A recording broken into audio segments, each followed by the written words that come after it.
I think we're on now. I hope we are. There we are. We're on there. I've got a little thing winding over here telling me we're not on, and then I have a thing showing me we are on. So glad to have you here tonight on Thursday night for Uncle Phil's Throwback Thursdays. We always have a lot of fun. I've got a great guest on tonight, Mr. Alan Bibey. And me and Alan are friends a long time back, working in Grasstowne together, and also just being buddies a long time along the way. So you're going to enjoy him. He's on fire right now. A lot of good things happening for Alan. So anyway, hope everybody's doing good. It's been hot here today. We're supposed to get a little bit of rain tonight to cool things down, but it's been almost 90 here, and I can't take that. I'm always ready saying I want it, but when it's here, it's a little rough for me doing everything I've been doing. But we don't have the try to remember the right name. You know, the things that come out of the ground every 17 years, the locust, but the cicada. That's what they're being called. Okay. We don't have a 17-year cicada here yet. I was driving yesterday, and they are about 3 miles away. So they'll be here this weekend, I know. And I'm not ready for that, but hey, bring them on in. I read today they don't eat plants, they just eat tree bark. So that's good. And I heard they do eat Cincinnati chili. So, that's the only things you have to worry about. Your tree bark and your Cincinnati chili. If you got that, you might be in a mess. I know J.D. Crowe stockpiles Cincinnati and Skyline chili. So anyway, we're just glad they're not here yet making a lot of noise over our program. But you may hear a little bit tonight. I just went and picked my grandson up and just got him into the house and started the program. So anyway, if you hear him or hear anything, a grandkid number 2, my wife turns into a grandkid when he's here, because they love to play together and have fun, and she's great grandmother to him.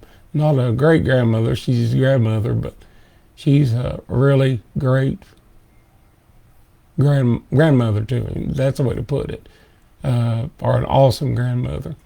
And they get along really good. So I'm glad to have him over tonight. Let's see who all's in here tonight. Always Barney Rogers. Glad to have you in, Barney. Howdy, Phil and Alan. Alan will be on here in a few minutes, and we're going to talk about your song a little bit. So a lot of people know who you are and what you do, and the good songs you write. Glad to have you. And Jeff Smith. Hello, Phil. Hope you're doing well. I'm doing pretty good. Trying to get this my control board set a little bit where you don't hear me breathing so heavy like I've climbed a bunch of stairs. I think I got it now, but glad to have you, Jeff. I'm doing fairly good. Been another tough week at dialysis just because of my chemo, so I won't burn you out with that. But I'm doing fine. I'm doing good. But glad to have you here tonight. Jackie, let's see this last name, Jackie Ringersma. I think that's it. They are loud and proud in Jonesboro, Tennessee. Yeah, buddy. We love Jonesboro, Tennessee. Oldest town in Tennessee, if I'm right. And always glad to have people on here. And Barney Rogers says no sound. No sound tonight. See what's going on with that. Wait a minute.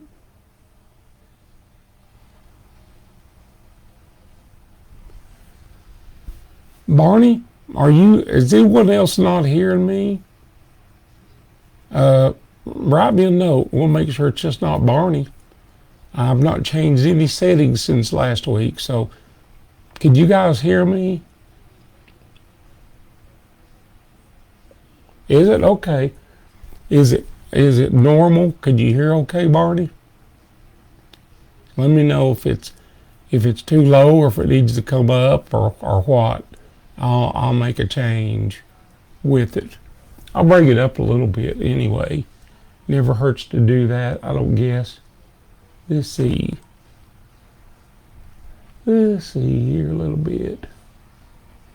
Mess with this and see if I got it. All right. Well, I hope that's good.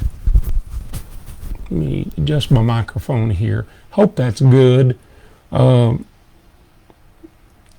If you can't hear this, send me a note and let me know, because I want to make sure that you can hear. But anyway, I mentioned we're going to have Alan Bibey on tonight. It's going to be a great time with Alan. We're going to learn a lot about mandolin, a lot about groups, how to play music, all that good stuff. And Alan's done it all, so we're going to talk about that tonight when he calls in. And I want to say hello to some other folks. Barney, let me know, or some of you guys, if the sound's working, because I can't tell. You know, I can hear myself, but I just want to make sure the sound's working. And I'll push everything in over here just to make sure. I just want to make sure that's all working, and it should be working. Let's see. Yep, should be working. I hope it is. Hello, Darren Lee Peach, watching tonight. Glad you're on. And Barney again. Howdy, sound is back. I hope it is. Hope it sounds back. But anyway, Alan will be called in here in a few minutes, and I'm glad for you guys that tune in every week and check us out. And if you don't get us, you know, you can always go to YouTube. I've got a channel over there, and on that channel, I usually put every show. Sometimes I'll put it up immediately. Other times it may take me a week, but I'm usually up pretty quick with it when I do. So anyway, let's look over here to see about the sound. What's going on? Sound is back. Barney says that. Okay. Hear you feel. Can hear you good. All right. That's all we need. That's all we need. Good. Thanks, Barney. Thanks, Don. Thanks, Brennan. All you folks. Good. We got it. All right. Now that takes a lot of sweat off me. You heard the grandkid in the other room. I guess they're watching some kind of show on TV, and they forget I'm doing a show up here, even though I told them 5 minutes ago. So what do? You just keep going, I guess, is the thing. But let's see. This week, let's see what all's happened this week around the place here. Not a whole lot. I've been, I made a couple little trips here and there, doing things, trying to get back to playing a lot. My playing, when you're off for the winter time, you know, you slack a little, but I've got my first little show coming up here in a couple of weeks, so I'm gonna have to get polished up and get going. But I can tell you, I'm not gonna be playing as much as I used to have. It don't look like, because my health is being a problem with me. But I still plan to get out there and do, you know, all-star shows this year, and I hope we'll have a few. And also, you know, we're working on a new All-Stars record, getting ready to start. So that'll be fun. And I have just finished the Masters of Slide CD. Both these will be on Mountain Home Records. So good label right there. And so be sure to look for those, you know, on here. I'll mention them to you definitely. But let me scroll down the side. Jesse Jeffries, hello, Uncle Phil. Hope you're having a good week. Well, I sure have. Thank you so much, Jesse, for that. And you know, it's always good. I look forward to coming in here every Thursday night and visiting with you guys. Which I mentioned, I ran it real tight tonight. I was coming up the steps about the time we went on, so that's why I'm still a little winded. But anyway, I'll get a hold of that in a minute. I just I had to run. I live in Knoxville, or a suburb called Halls.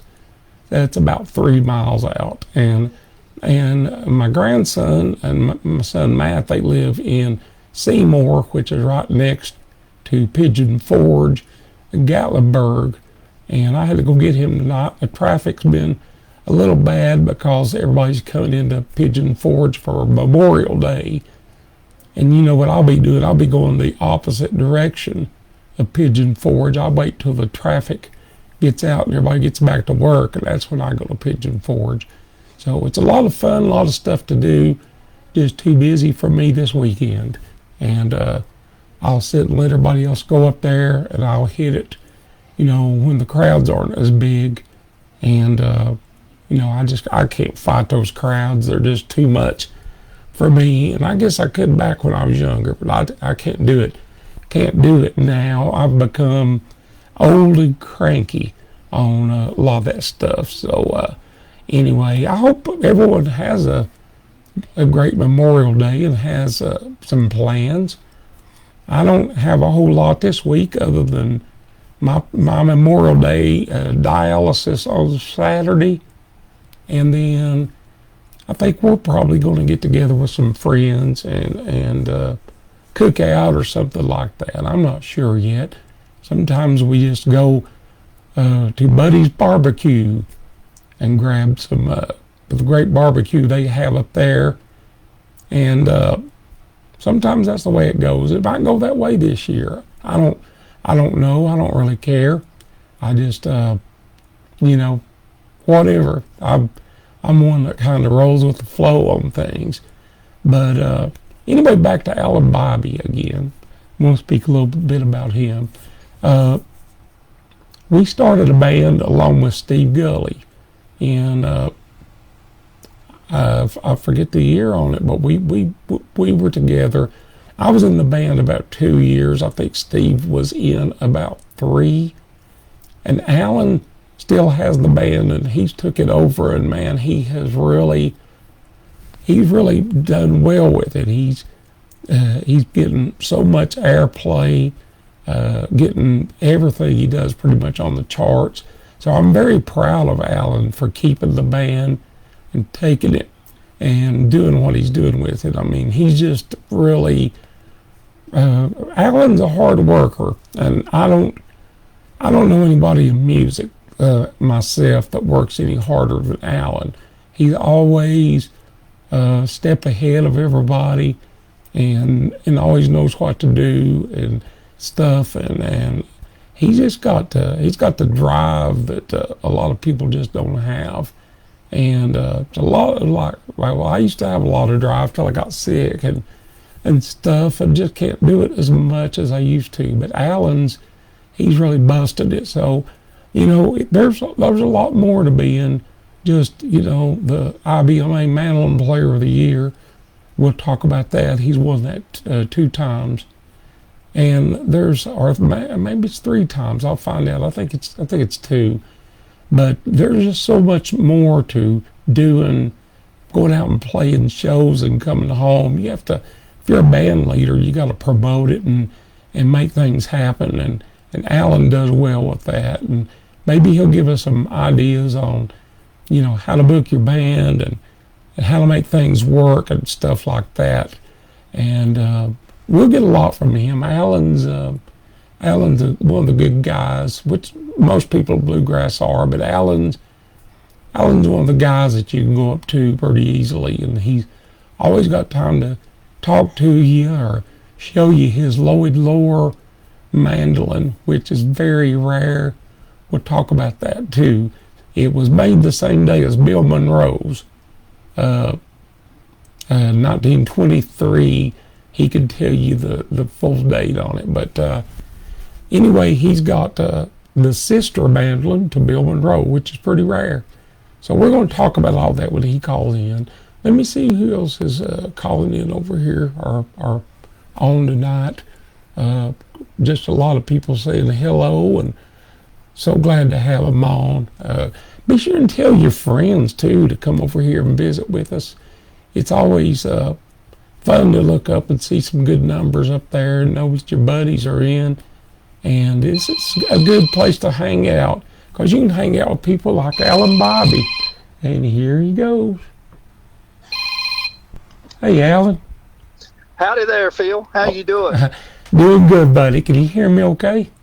I hear you pretty good. Oh, good. I can hear you pretty good. Let me crank you just a note or two. Buddy, everybody's looking forward to hearing you on here tonight. I've been bragging you up pretty good. Been lying, huh? No, not much. Just 80%. 80% okay. Truth. That's a good percentage. We're glad to have you on tonight, Alan. I've talked quite a bit about you, but we're going to go in a little deeper on some stuff here and just let you know, very glad to have you on. A lot of people glad to see you. And now, I know all this stuff about you, so I'm still going to ask you things because I'm not going to just assume that everybody all knows, okay. Because I just want people to know about you. But I'll say this, Barney Rogers has already popped in. He's an early one, and we're going to have to talk about that gospel recording of the year. I knew that, Barney. I forgot it, though, but we're going to talk about that. Barney's got a big part of that one. Yes, he did. Barney's here every week, but we're going to talk about that one, Barney. And Barney also says, hey, Alan. So howdy, Barney. Says, howdy, Barney. Alan, I know where you grew up, where you live, but tell us a little bit about Walnut Cove and when you started playing and stuff like that. Okay. Well, Walnut Cove is a really small town. I always tell everybody the easiest landmarks is it's between Winston-Salem and Mount Airy, which is kind of like Mayberry, mm-hmm. but it's about 45 minutes off in the country, and it's mm-hmm. one stoplight town and always has been.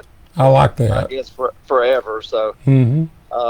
That's where I grew up, way out there in the country, where there wasn't much to do but play ball or play music. When did you start playing? How old were you? Or mandolin? We're going to get about ball and all that in a minute too. Okay, I started playing mandolin when I was 5. Wow. But actually before that, maybe I blocked this out of my memory, but I was playing. I had a ukulele when I was about 3, and I think I was well on my way being the next Don Ho, and my mom stepped on it and crushed it. I don't know if that was an accident. She says it was. She still says it's an accident, but I don't know. I'm glad she stepped on it. Yeah, it might have been a good idea.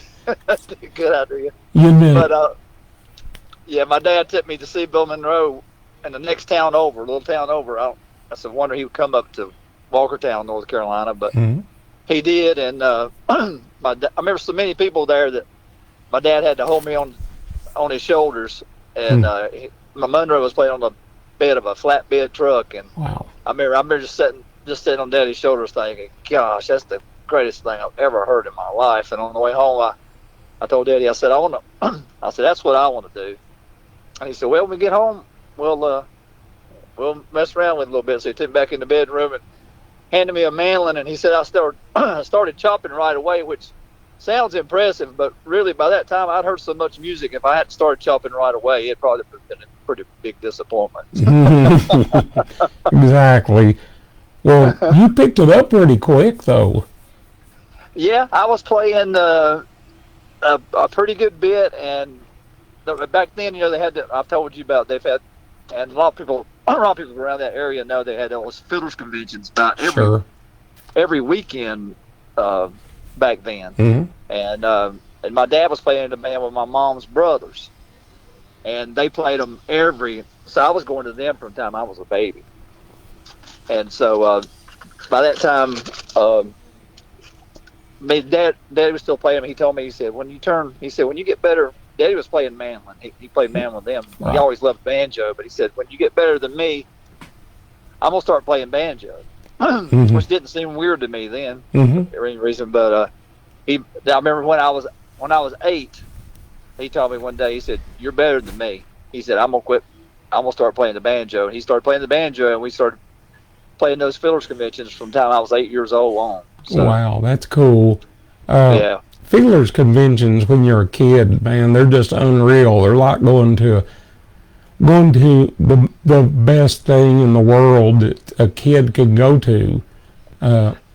Yeah, it was so much fun because back then there were so many great musicians. I remember seeing Tony Rice. I remember seeing Jimmy Haley, Lou Reed. Mm-hmm.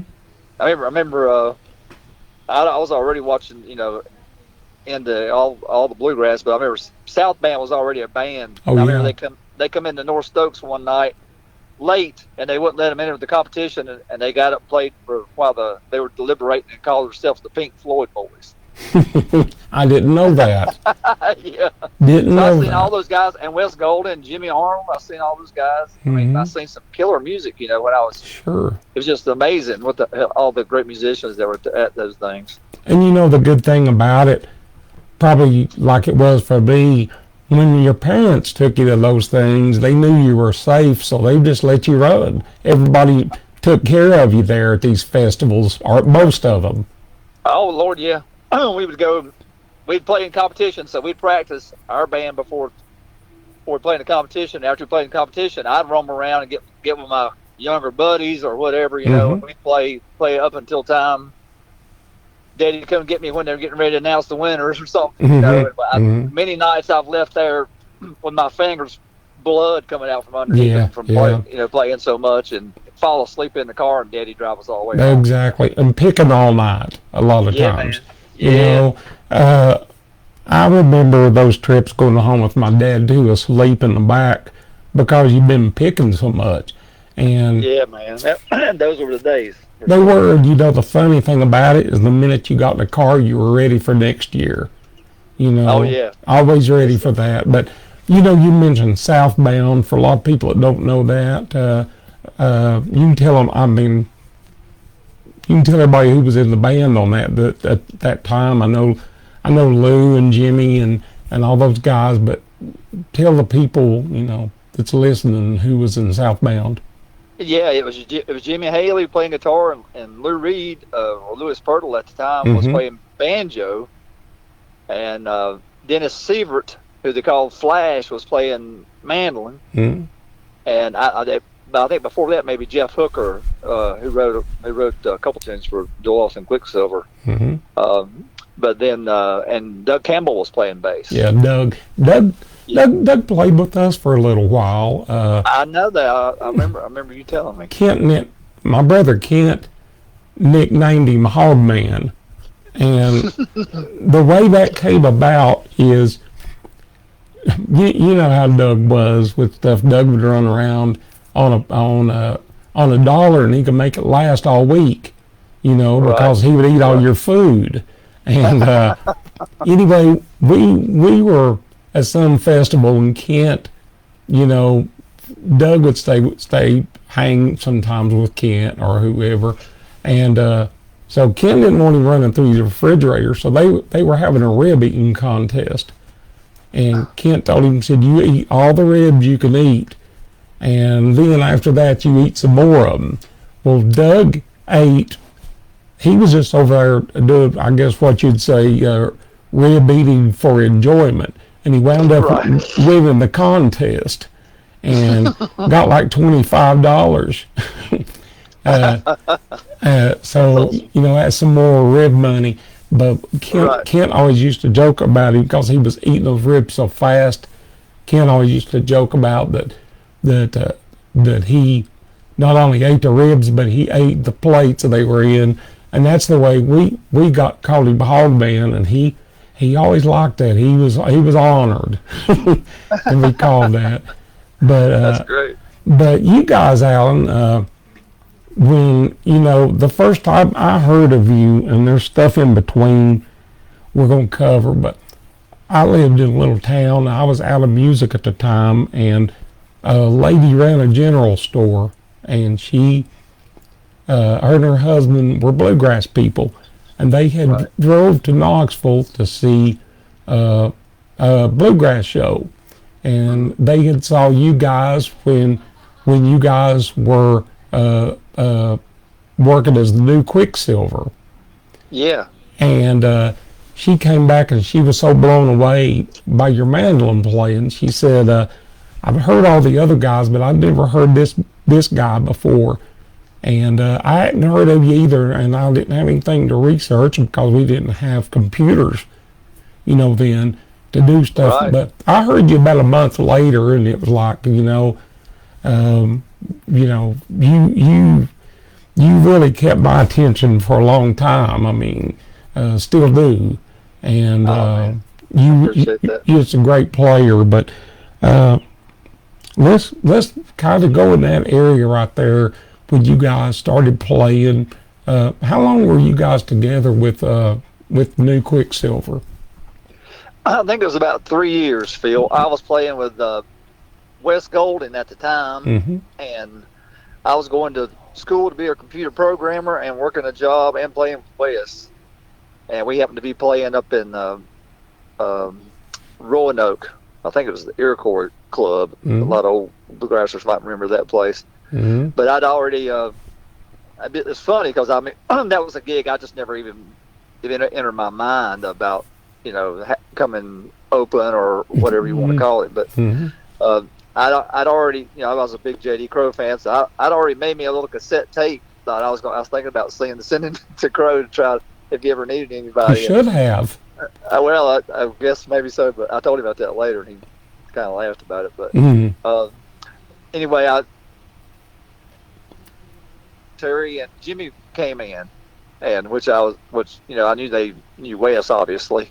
Yeah, sure. But sure. and during the break, Jimmy come over and kind of told me what was going on with them and Doyle, and asked me Mhm. would I be interested in the gig. So I ended up going up next week and picking some with them.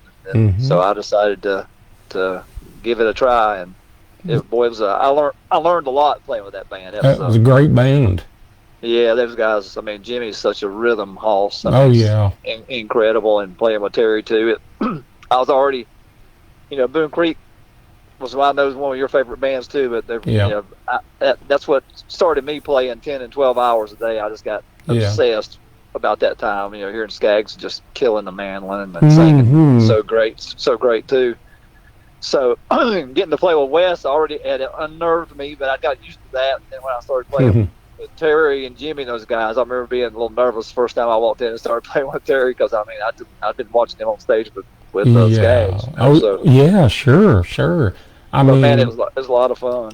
it's just been, it's been a while now, but it was a long time before some of those guys I would even approach, but, I found Terry to be just really cool, and Oh, yeah. really all those guys, and Wes Golden, he's one of the most underrated musicians, writers, I that agree. I think. He's written some good stuff, and I'll tell you what, he had a different style of rhythm, but man, it fit Boone Creek. It was like a drummer, and Yes. he was just. I don't think anybody else would have worked with him. I don't think Tony Rice would have worked with him. He would have sounded different. Yeah, and he could. it was perfect fit. Yeah, really. yeah. There's no doubt about it. No doubt about it.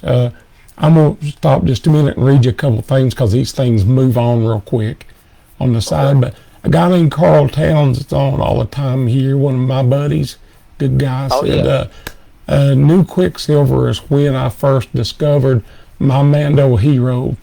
There you go, Alan. Oh man, I know Carl. He's a great guy, man. Yeah. I think a lot of that guy. Yeah, he's a bluegrass man. I know that. I appreciate that a lot. He's a bluegrass man. And Randy Brewer said, same here, New Quicksilver at Clay City, Kentucky. And Alan was a young hotshot.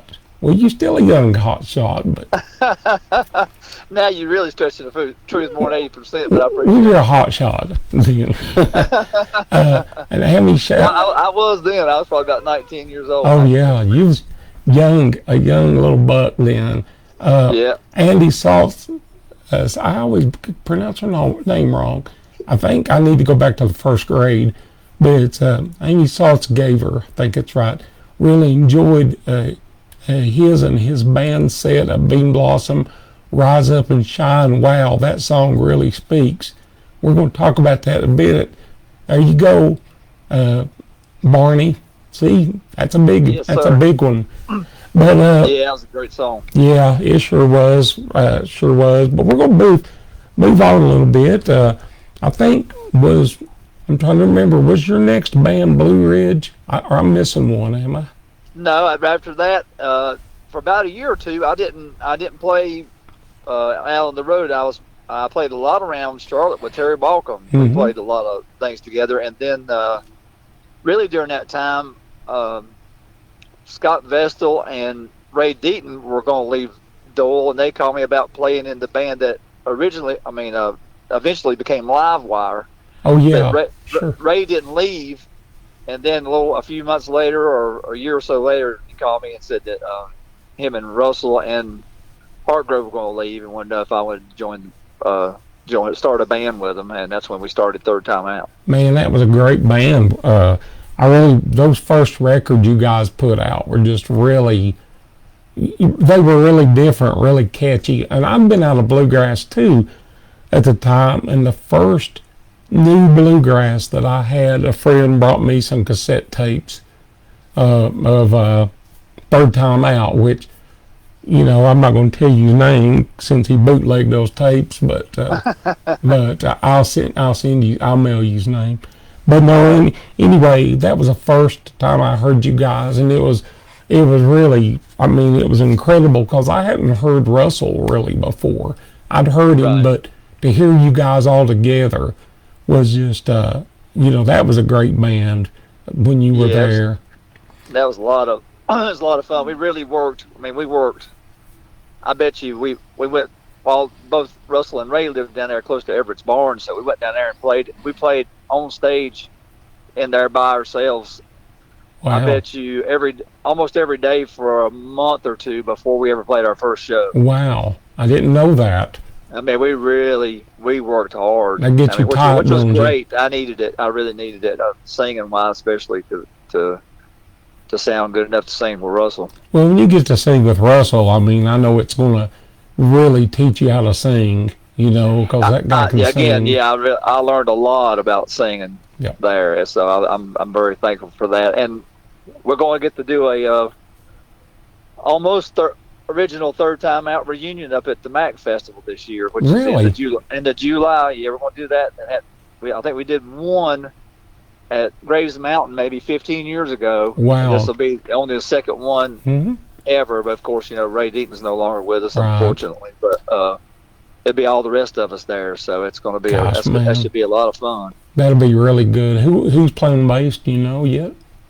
I think I can't remember if it's Kevin McKinnon. It's the new bass player of the Third Time Out. Yeah, I know Kevin. He's metric bass. He's gonna play. Yeah, Kevin's a great player. Yes, that should be a lot of fun. Yeah, definitely. Well, man, that's good. You guys are doing that this year.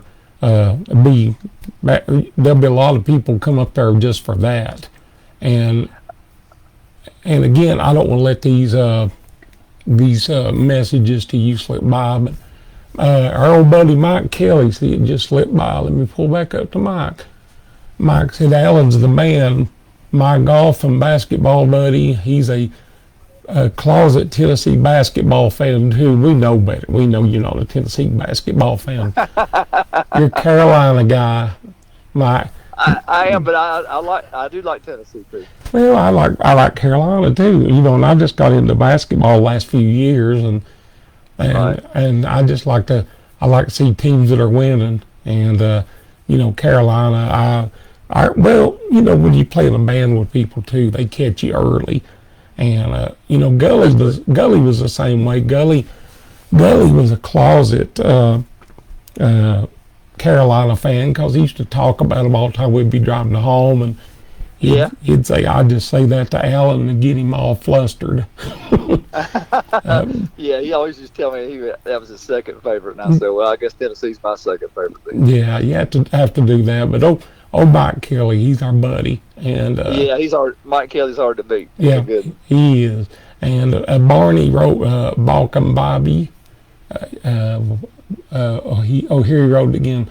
Balkan Bobby and Blue Ridge was a band I liked. Saw them at the Redbud Festival and Saxapahaw. I remember Saxapahaw with all that hay in there. Do you remember that? Yes, I remember. I remember y'all play. I remember watching y'all play there. Yeah. Watching Wildfire. You guys played there too, didn't you? Yeah, we did. We were there the same day, and if I ain't mistaken, Ernie. I was getting ready to say that. Yeah, he was there that day. It was right before he had his wreck. I'm thinking. Yeah, it was. Ernie Thacker. It was. I talked to Ernie that night, and I hadn't talked to Ernie much, and we talked a while, and he gave me his phone number and said, hey, if you're ever up late driving at night and getting tired, give me a call. And I said, I'll do that, Ernie. And I think it was like the next week he wrecked after that festival. So, man, Ernie was a good one and a great singer. You know, boy, he was a great singer. Yes, sir. Sad story.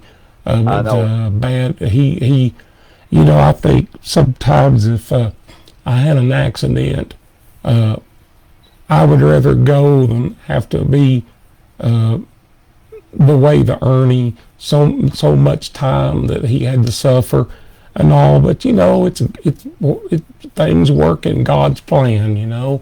That's right. That's right. It's all in His. I know. We know.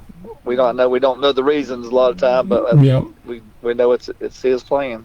It really is, and you know, it seems like as you get older too, you understand that a lot more. He definitely does things to wake you up, and he definitely has me. I know that. And yes, sir. But buddy, we're going to talk here a little about when you guys started Blue Ridge. Okay. And that was actually around the time that Balkan Bobby Graham and Haley CD. I can't even say it myself.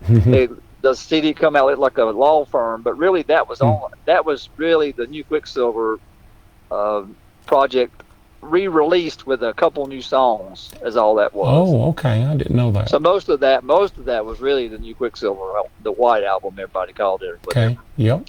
But that's how we started that band, really as a reunion of the New Quicksilver. That's how it started, and then it morphed into, you know, by the time the last few years of it was me and Junior Sisk and Eddie Biggerstaff, and those guys.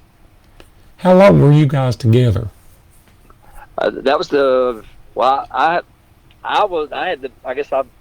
helped start the band with Terry and those guys. It was 10 years. Wow, it's a long time. It's quite a while. And then that was about the time that you and Steve called me that winter about asking me would I want to start something with y'all, and it was just it was kind of the perfect time. It felt like it was for all of us. I know that I decided I was going to do something different, and I know Steve had left Mountain Heart, and he called me asking about was I interested, and I said, well, yeah, and he said, you know a good mandolin player? And I told him, I said, I talked to Alan in Ohio at the Joe Mullins Festival, and he sounded like he might be wanting to do something. And we met there at the little Mexican restaurant we always called the Cocula. We pronounced it wrong because the guy would always correct us, and we'd say, no, well, this is the way we pronounce it. But I remember we met that morning all together, and I think we met Tom Riggs sometime around that time. And man, you know, we had a lot of good times and some good albums, but I'm really proud of what you've done, because you've took Grasstowne and took it to a whole new level. And I mean, it's really awesome. It makes me really happy what you've done with that, because you know, usually when bands something, you know, like this changes up, sometimes they'll fold down or they'll do whatever or change something. And you've really done well. You brought in such good players, and I guess Zach's been with you since before Steve left, right? No, I think he was after Steve. After Steve, okay. Well, Yeah, you've sure got yeah. some. You've had But some. Justin was there when Steve was there. See, That's Steve right. kind of brought Justin into the group. That's right. That's right. Well, buddy, I'll tell you what, and Justin is still there too, right? Yeah, yeah. Justin's still there. He's been here with us the better part of the last 6 or 7 years, and Wow. Zach about 5 or 6 years now, something like that. Well, I Might be was. underestimating that with that lost COVID year. I'm not sure. Yeah. That one don't count. Right. I was real surprised today looking across, your new band that you have Katie Penn in there.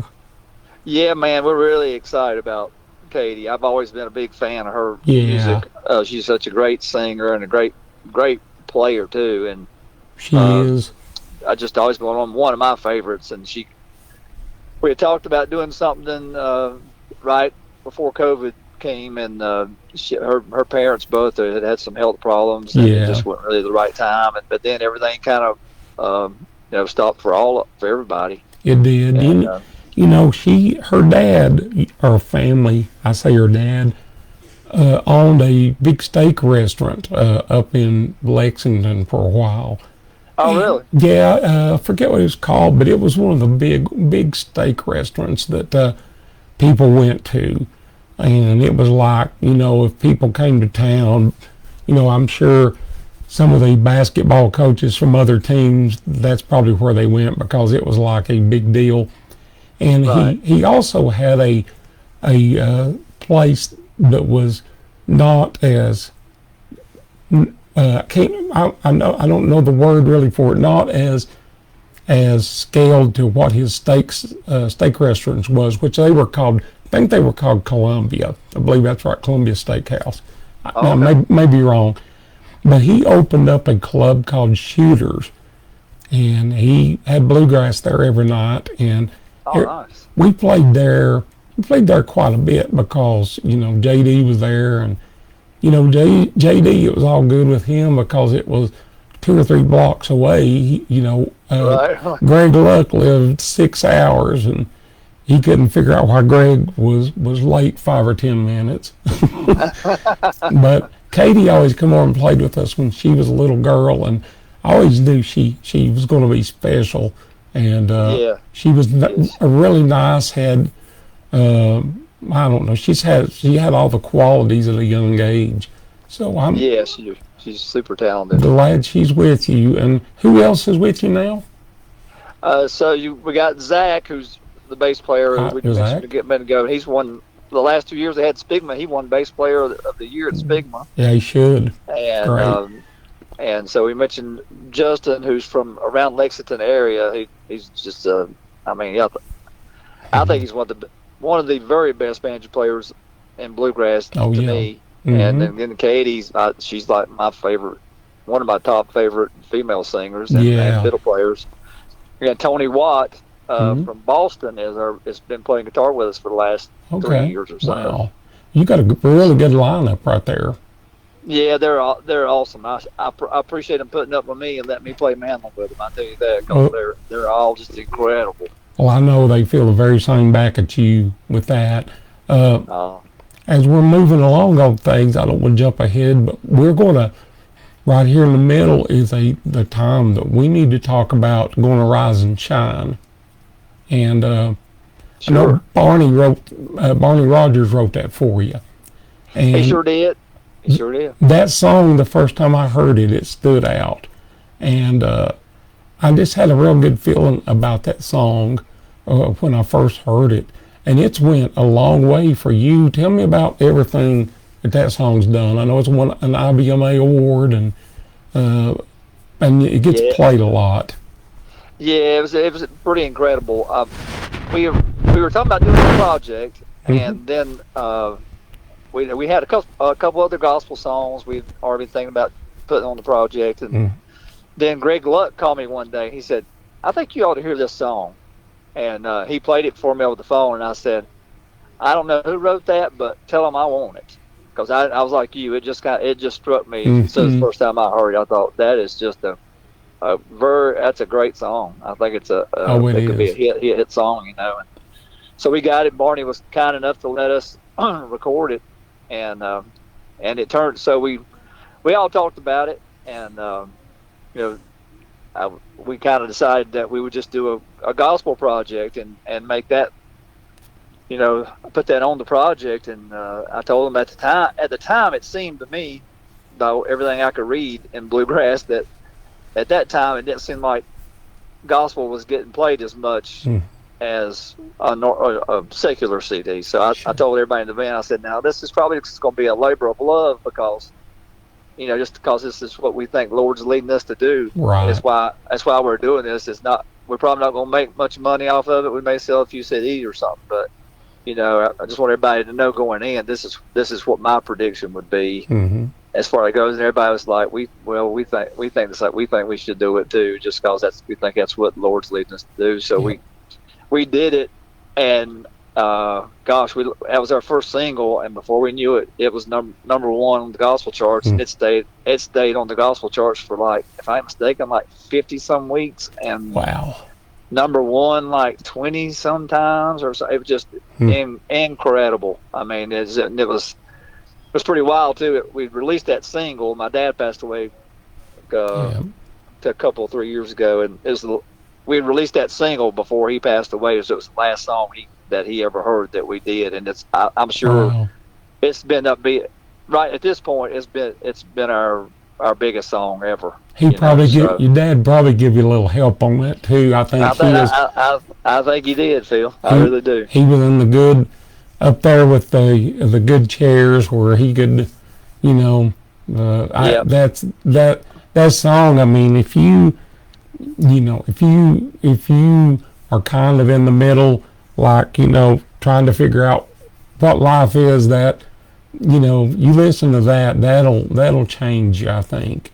And I'm sure it changed a lot of people.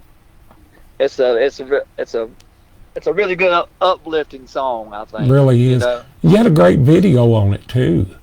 Yeah, Shane Leonard did a video for us down here at Ocean Lakes campground where I do my Mandolin camp. He did that for us. We got up about 5 o'clock one morning and did that video, but I think all that helped some too. But I think us really just following what the Lord wanted us to do was the biggest thing. Yeah, to be honest with you, that's what you have to do.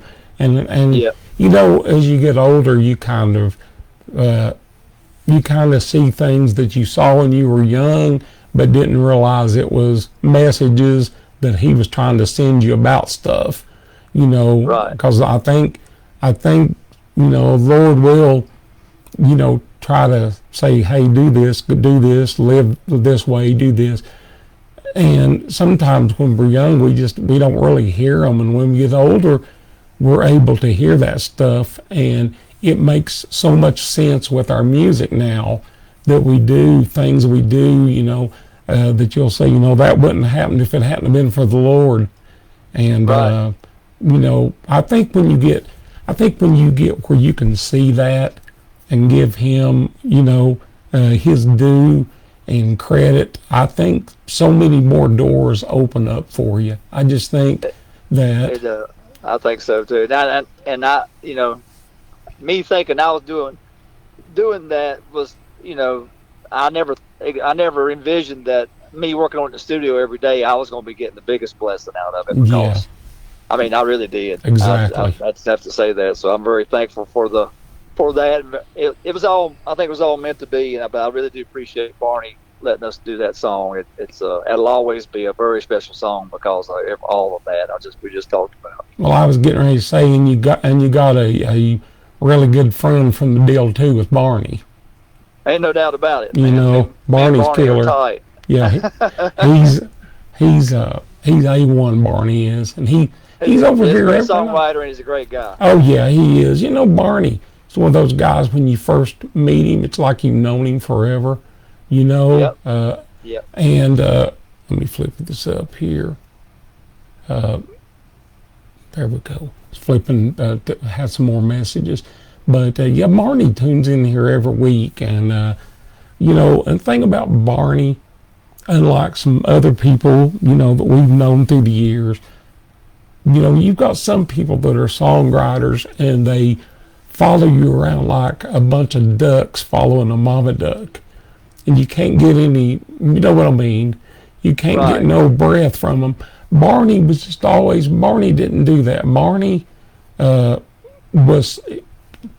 wasn't trying to get in your face with stuff. You know, Barney would, you know, I knew with just the song we put on our All Stars album, Barney was like, you know, I got this one, you can record it if you want to, you know. And that's all it was. He wasn't always trying to, do that. And I think that that makes a difference too in listening to stuff when it's somebody that's kind of cool, or not kind of cool. Barney's super cool, but when you get somebody in that does everything right, says, hey, take this, if you get a chance, listen to it, you know.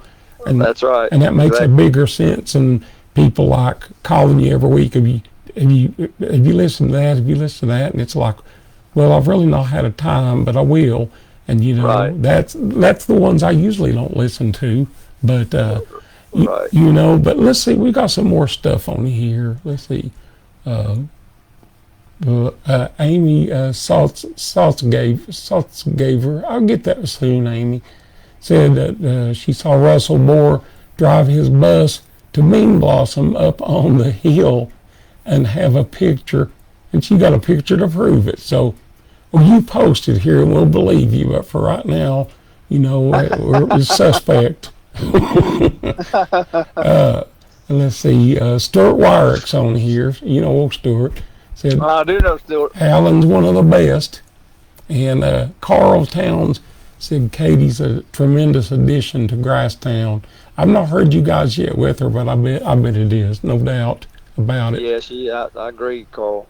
And Barney said the whole Grasstowne band is great, and I agree with you there. Great band. And Amy again said, love the video of it. It is a great video. Carl Towns, totally agree with you, Phil. Father God is awful good to us. That he sure is. And yes, sir. And I know there's a lot of us that wouldn't be here if it wasn't. And you know, he, you know, Alan, we made those long trips. I thought about this, and even though we weren't in the same band for a super long time, out a part of each other, you were making these trips for years and years and years, and I've made them for years and years and years, overnight. And you know, there's a reason that something didn't happen to us. You never had a wreck. I never had a wreck. Steve never had a wreck, or anything bad. Maybe a little bump or something. But you know, that's you look at that now, and it's you know who was protecting you when you went up and down the roads at night. And no doubt about it. It's pretty amazing all the miles we put in. It really is, and I think that, you know, Steve told me one time, talking about Steve Gulley, we'll talk about him a little bit too in a minute, but you know, Steve always told me that he says, you know, I know out here any of us could fall asleep or anything, but he would always say, you know, at the end of the trip, he'd say, thank God that he was watching over us. This one made it home. And I'd always say, well, you know, you still got about 45 minutes. And he said, yeah, I'm covered. I'm good, buddy. And we was, you know, and you know, you look back on that stuff, and it's amazing. You know, there's people that will make a couple of trips overnight and they will have an accident. And you know they're going to. And I can't count the times just between Wildfire, Grasstowne, whoever else, that we made trips. And my God, you've been with more bands than I've been with that do the late night travel and stuff. And, you know, we've just all been really blessed to be safe with that, you know. But Dennis Lakin says over here that I'll have to send you some pics of new Quicksilver picking with the ball caps on, Sneedville, Tennessee, back in '86. Do you remember that? Wow. I do remember being in Sneedville, Tennessee. I'd like to see that. Yeah, well, Dennis is a great guitar player, a good buddy of mine. And yeah, send me one of them sometime, Steve. Or Dennis. I'd like to see those for sure. But anyway, now let's move on a little. I told you we'd talk about. Well, no, we're not finished with Grasstowne right now. You got some big stuff going on. Let's talk about Hitchhiking to California. Okay. Yeah, that's a tune that I've of course first heard. Balkan brought it to the band when we were with New Quicksilver, but I didn't know at the time that was one of the tunes that they had done live with Right. Boone Creek. But you enlightened me on that one. But they never recorded it. They never recorded it, right? They just played it live a few times. Right. But so that's one reason he brought that to the band. So we recorded that back then, and God, I thought that those guys played it wasn't because of me, but it was because of them. They all played so great. I always thought that'd be a great song to recut at some point, but boy, it had to be strong because those guys were so good, So I kind of felt like it was a good time to do it. So I kind of brought it to the attention of everybody in the band and see what they thought, and then let Jerry Salley listen, and he said, man, I love it. He said, you reckon Wes would mind if we would write another verse to that? And I said, well, I can ask him. Me and Wes have been writing something together, and Wes is such a great guy anyway. And I asked him. He said, no, I'd be glad for you too. So we ended up writing. Jerry Salley and I wrote another verse and changed one of the verses around just a little bit, and then we came up with a totally different arrangement for the most part. And I think we got a pretty good cut on it. And I got to give a big shout out to Ron Stewart for helping us in the studio, and he's just he's amazing, invaluable in the studio. Aside from being such a great musician, he's just so good in the studio and so good at mixing and mastering projects. He's very quick. Yeah, he just sonically he makes everything sound so great and so much like the real instruments and stuff. But where did you record that at? We recorded it at West Easter Studio in Canada, Virginia. Okay, so that was Wes. Okay. Yep. And we did some of it down here in my studio too. But so we recorded that and did a pretty cool video on it. We did an all-day shoot on this video that you can see on YouTube. But the coolest, it's worth seeing just to see the cars. We got, it's great. Spencer Strickland's, him and his dad bought a really cool truck that you can see on the cover of the CD, and then a really cool old Mustang too. So they're both in the video. Killer cars. Yeah, man, they're awesome. It's worth it just to watch it to see those. Oh, but tell us about that. And it's been number one for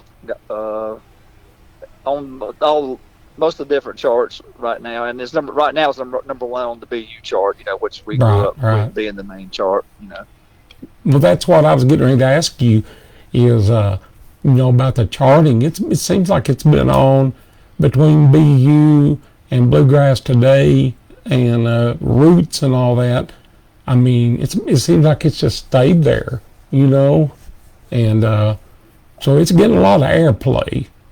It really has. It's been a lot of airplay. I'm really appreciative of everybody receiving it so well. It's really done better than I ever could have imagined that it would do.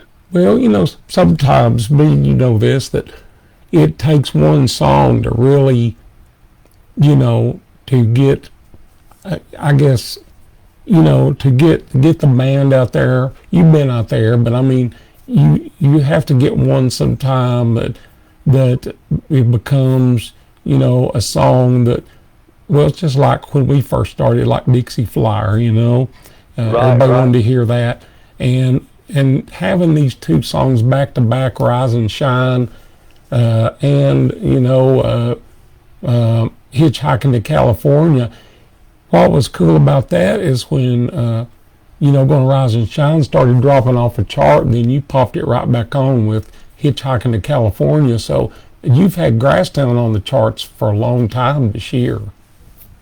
Yeah, we've been really fortunate, especially during this pandemic, to we've all put in some work to do it, but it was definitely all worth it and very enjoyable anyway. That's what we love doing anyway. But we're really just thankful that everybody's received it so well. It's just been amazing. Well, you work more than anybody I know anyway. And what a lot of people probably don't know about you is like when we had Grasstowne, when me and Steve was in a band, I used to tell Steve, I'd say, East Tennessee is our starting point, and Alan's got 6-7 hours before he even gets to our starting point, because you live at Surfside Beach over below Myrtle Beach. And, that's right. And yep. I thought, man, you drove in every week to go play, and I told Steve so many times, I said, man, I don't know if I'd have ever had the stamina to do that. That was pretty, that's a long drive right there. And it's pretty good. And you're right. It was like every week as we started, I'm compared to meet y'all, and that's where we started from. Yeah, I mean, it's funny how, it's funny. JD always said, told Greg Luck would come in, and JD would say, the job starts in Lexington. And I thought, well, yeah, I guess that is true in your case, since you live here. But, the thing with you, there was no way to go east with you. I mean, it was ocean. So that's right. So, but speaking of Myrtle Beach and stuff, it's warm there all the time. And I want to talk about your basketball skills. It seems like every time I call you, you're out playing ball. And I get tired watching people do it, and you're out there playing wide open. And how often do you play ball, and how many friends you play with, and how much is the most money you won, and how much is the most money you lost playing ball? Well, we don't generally bet too much, but I grew up playing a lot of sports. Mm-hmm. We played baseball and basketball was my main two sports growing up. But so since when I moved down here, they got such good facilities down here. I started playing with some guys. That's been 25 years ago, and we played in leagues. They got a YMCA league, which is way more serious than you might think it is to those guys. Mm-hmm. But I try not to take it that serious, but but I guess I do too in a way. I'm a little bit competitive. I know you do. I know you are. But so I still play. Even at my age, I'm still playing twice a week when I'm home. We play every Tuesday and Thursday morning for about 2 hours full court. Of course, I'm the oldest guy at this point, but most of the guys are probably in their 20s and 30s. But we have a really good group of guys, about 14 guys, and we played 2 hours this morning, full court. I mean, it's no lollygagging. No, I bet you can lay it to those younger guys out there. Well, I try to. I'm definitely not as quick as they are anymore, but I figure if I can outlast them, so I just keep running, and try to shoot three pointers. But we have a ball. We have a really good time, and it's great exercise, So. Well, buddy, that's cool that you can do that. I mean, it's funny. It seemed like all my abilities to play ball and skateboard and all that stuff ended all at once. And I don't know when it ended, but it just seemed like one day you're throwing a ball, and the next day you go out and you can't throw it no more. Right. I'm not sure it's the smartest thing for me sometimes. I've had all kinds of injuries. I've had I know. I've had a broken nose. I've had stitches in my chin, stitches in my head. I got hit Tuesday that I'm pretty sure a guy was trying to knock the ball. I guess trying to tap it out, but he come across with a haymaker and hit the ball. Oh, Lord. And he hit me. But now I wear a face mask like you see Rip Hamilton and some of those guys wear. If I hadn't had that mask on, I'd had another broken nose. But I'm pretty sure I had about a grade 1 or 2 concussion there, a little bit. But I played again today. I was fine by today. So. Have you got a clear one, or have you got like a Phantom of the Opera that's like one color on one side? Mine's a clear one, but that would be a good look. Phantom of the Opera style. It would be. It would be. I remember when we played with Grasstowne, we played a show one time, and You had got hit by a bat or something in the eye or in the Yeah, cheek. playing softball, I got hit and had stitches up on my cheek from the bat. Jeez. You know, that brings back memories of when I got Bell's palsy. You ain't gonna forget this. And and we went to Sweden, and we ran into Lamar Odom. You remember that? Yes, in the Airport. in the airport. And- Yes, and that's when Jamie Boer was playing with us. Oh yeah, and see, I didn't know anything about basketball then, so Lamar Odom didn't mean nothing to me. I didn't know who he was. So Right. they had just won. I think, didn't the Lakers just win the championship like the night before or I something? think so. Something. I remember Jamie going crazy.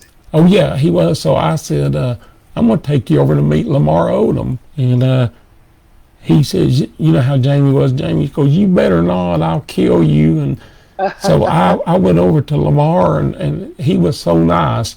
Yeah. Stood up and took his hat off and asked where we were going, and Jamie come over, and Jamie was grinning like a little girl. And where I had that Bell's palsy, I wanted my pictures made, and got back and looked at them, and one side of my face was good, and the other side was like hanging down in my lap. And I'm proud of that picture, but I'm gonna have to airbrush me a new face on if I ever use it for anything. But that was, I think it was the next week that you, maybe the next week or something, you got hit. That's when you got hit in the face with a bat. It may have been. And I didn't remember that, but it might have been. yeah, I'll tell you what, it's a lot of injuries trying to play bluegrass, it seems like, isn't it? It is. Yeah, definitely. Let me read some messages off to you here, buddy. I don't want to keep you all night long. Let's see. Carl Towns, he said he made lots of those trips when Waffle House was the only thing open. I think the musicians would starve to death if it had not. But said, oh yeah, I seen the road when I hadn't been delayed. I could have been in that wreck. Yeah, know that. I was looking at, very thankful. Yeah, I remember those where you got up there and thought, if you're running a minute or two quicker, you would have probably been in that accident. Oh yeah. And it's a good wake up call. But now, where you mentioned Waffle House, that was the musician stop right there. But I never did like the Waffle House for some reason. I know Crabtree. I was on an Atkins diet one time, so the only thing I could eat would be,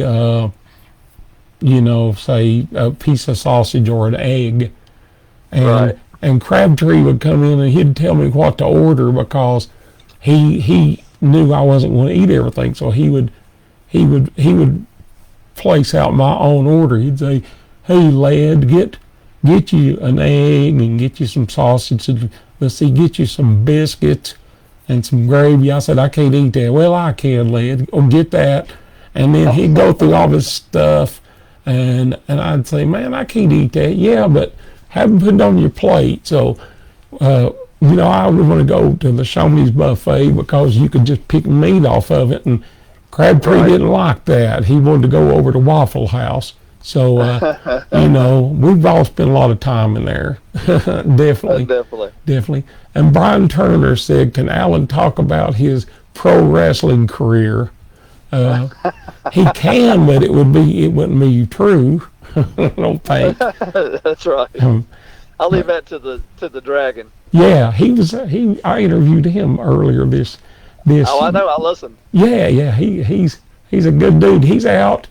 Well, it's the weekend, and he's got in, from what I know, he's got into going out here to the local racetrack because he's got a Mustang that he's got all souped up, and cool. he goes out to the local drag strip. So I'm gonna see tomorrow night if I feel good. I've not been to drags in a long time, and I bet he'll be out there. So I may go out there to the drag strip, and if I do, call Mike Kelly to go out, and we'll take our wrestling stuff, and we'll catch him off guard, and we will be the new we'll be owners of the new belts if we can do that. You know. There you go. Now, but let's see what we got else here, Alan. And Barney's talking. Yeah, here's another thing. Barney's talking about your golf. You're a big golfer. That's another one. I never played golf before I moved down here. When I moved down here and started playing at the show, all those guys were going to play golf. You know, they finally taught me into playing golf, and I played with one day, and I was so terrible. I took a few lessons, and I got fairly decent there, and I quit playing with my dog Maggie. You remember Maggie? She got sick, and I had to start taking care of her, and I felt so bad about going out and spending any time, that many hours away from her. So, but then when the pandemic started, I started back playing again. So I've been playing. I actually, told you I played basketball this morning. I played in a golf league tonight. Tonight? I did. Yep. Jeez, man, you're busy. You're busy. I was. You know. I remember your dog Maggie well, and I went through the same thing with a dog. And I tell you what, when they get sick, it's like you drop everything, because they're like people, and me and you've been discussed that many times. But now is Gary Brown? Does he golf? Is he what now? Does Gary Brown golf? He doesn't golf yet. I think we're all trying to talk him into it, but he's a very good tennis player. Oh, I knew that. Martha too, right? If anybody knows what a rating is in tennis, he's a very high 4.0, or maybe he's probably a 4.5. Is that right? Yeah, wow. He's very good. He plays a lot, and plus he's at the same time we're both into Django Reinhardt heavier than ever, and he's got a Django style guitar and learning all that wow, stuff. Really? He plays everything at the show up there. You know, he's if people don't know, Gary's my first cousin. He was the mandolin player on the original version of Steel Rails with the band Boot Hill. Louisa, the song that Allison cut later. Yep. And he's 3 or 4 years older than me, and he was already out playing. He really helped me more than he realizes. When we would come back from the road, he really showed me some technique stuff and got me on the right road to slowing things down and stuff. But he's a great musician. He can play anything and sing any part. I mean, he's ridiculous, really. He is. He's been down at the beach for a long time now, hasn't he? Yeah, he's been in that show for 30-some years now. That's what I thought, because he played with us. He played with us for maybe 4 years, and then when he and Martha got married, I guess that's when they moved to the beach, or pretty close around that time. You know, that was the first time I'd heard of you when he moved there and started playing with you, Dawn. I thought, man, Gary's hit the big time, and he was playing with you guys. Y'all sounded great. We were locals, but it was fun. We had a really good mandolin player, a really good banjo player, and then we had me and Kent. Y'all sounded great, man. Well, thanks. We had a lot of fun doing that, and Gary. What I thought about just now when I was thinking about mandolins. I knew Gary always was into mandolins, but a lot of guys are into mandolins, but you don't have to be, because you got the best one out there. Tell us about. You don't have to give your address. I don't want anybody coming over and breaking in, but you keep it in a vault anyway. So tell us about your mandolin and what it is and why it's special stuff. Okay. Well, I'll tell you. Kind of leading into this, I'll make it quick as I can, but the story that leads into it. When I was at New Quicksilver, I bought. Randy Graham told me about this mandolin that R.C. Snoddy had. He was a famous dealer in California. Right. And he had a 25 Fern, and he sent it to me just out. And I remember I was playing it, and it was just so great. He wanted $6,000 for it, and I thought, man, nobody's ever going to pay that much for a mandolin ever again. Right. Ever in history would anybody pay that much. But I had to have it, so I took out a loan and bought it. Then when New Quicksilver broke up, I was kind of disgusted. I was like 22, and I thought I'm probably never going to play professionally again. So I sold it, and then I was never happy again with any mandolins that I had. When I was the third time out, the happiest I've been really was I had a Randy Wood mandolin. I was pretty happy with that mandolin. But after later on, when I was 22, this guy, I was living in Winston-Salem, and this guy called me from Asheboro, which was an hour away, and wanted to take lessons from me, which I thought at the time seemed like kind of crazy because it was so far. It was an hour away to me. I thought, gosh, that's a long way to come for a lesson, you know. So anyway, I remember he was supposed to come that night, and time came. He never showed up. It was like 2 hours late, and finally the doorbell rang. It was him, and I kind of didn't even want to do the lesson at that late at night, but I let him in, and he opened up the case, and it's the mandolin that I got now. It's the July 9, 1923, and I was slobbering all over myself, of course. The day that Monroe's mandolin was built, that's too, the right? same date. Yeah, there was like 14 signed that day, something like that. So, you know, fast forward, I was 22 then, and I've had it now for 27 years. So about maybe 6 or 7 years later, we'd recorded an album with Blue Ridge, and Herschel Sizemore brought me one. He had 5 lures at the time, and he brought me one down to the studio, and let me play it on the recording. I thought, well, you know, I was going to call around and see if I can find one for sale, knowing that I didn't have the money for it anyway. But for some reason I called. So I called that guy. He was a veterinarian in Asheboro. And he said, well, it's funny you should call. He said, I've been listening to your music, a project you did with Lou Reed. And he said, I'd really love for you to have this mandolin. And I was like, well, yeah, I would too. But, you know, I don't know if I can't really afford it. But anyway, ended up, I had one of those Bill Monroe mandolins, and we sold it. And I traded it to him, so it came out where I could sell. I sold every instrument I owned and got, and I've had it ever since. But it's a July 9, 1923, and it took it a while to. I know when I first played it, he'd had it in a vault for 8 years, and when I first played it, it's like you couldn't hear it at all. It totally fell asleep, you know. But it took it. I remember I think it took me a six months or so to even get used to playing it, but. Man, it turned into a beast. Now, you know, when we're out on the road playing, if I play it 3 or 4 days in a row, by that third or fourth day, it just jars my chest. It just comes alive. It's amazing. Let me get a drink here. Sorry.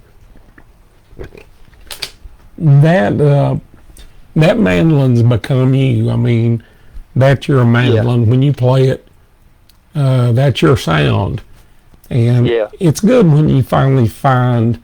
You know, there's so many people out there now that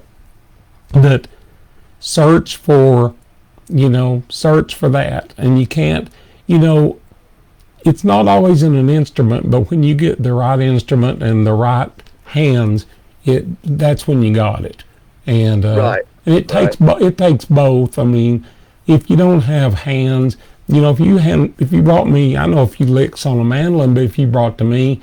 It would sound like an Alvarez.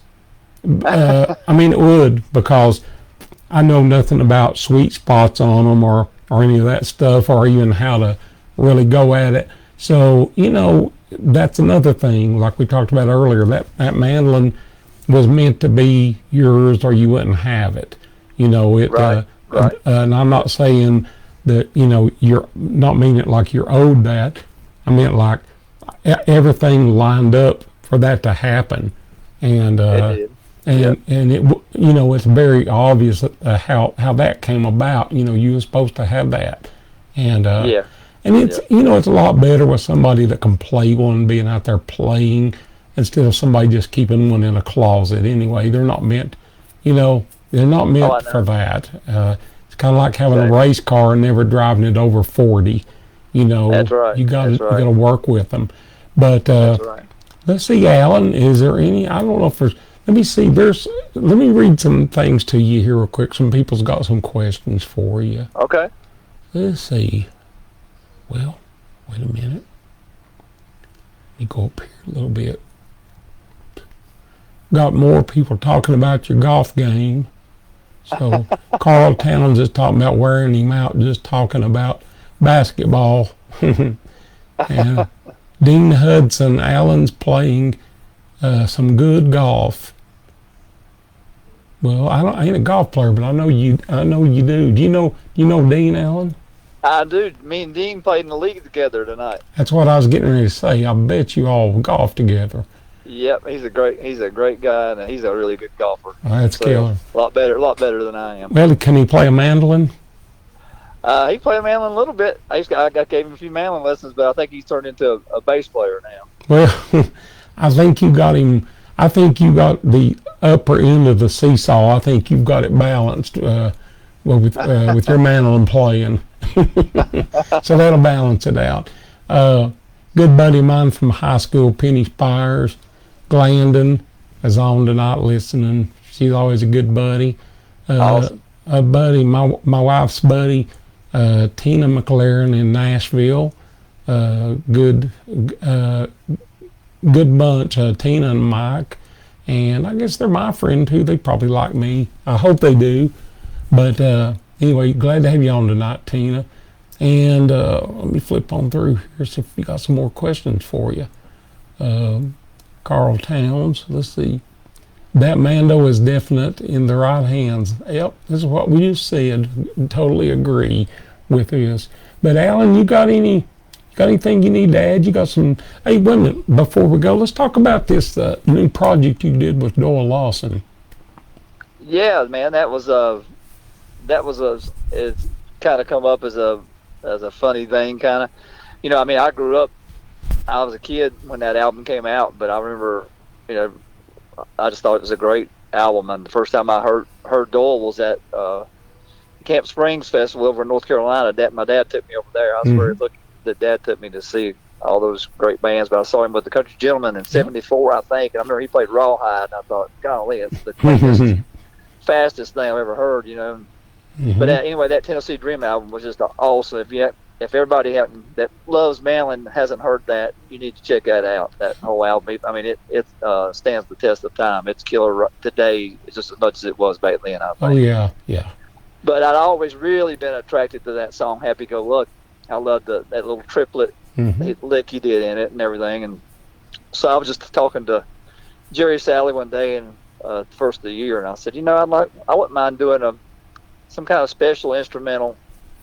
You know, to get it out before, you know, in the next couple months or something, you know. And he said, well, it might be getting a little late to do that. And I said, well, listen to my idea first. Because in last 2 or 3 years, me and Doyle's always been friends, but we've got to be a lot better friends and closer, I guess, in the last few years. And he's just a great guy, man. Yeah, Doyle is.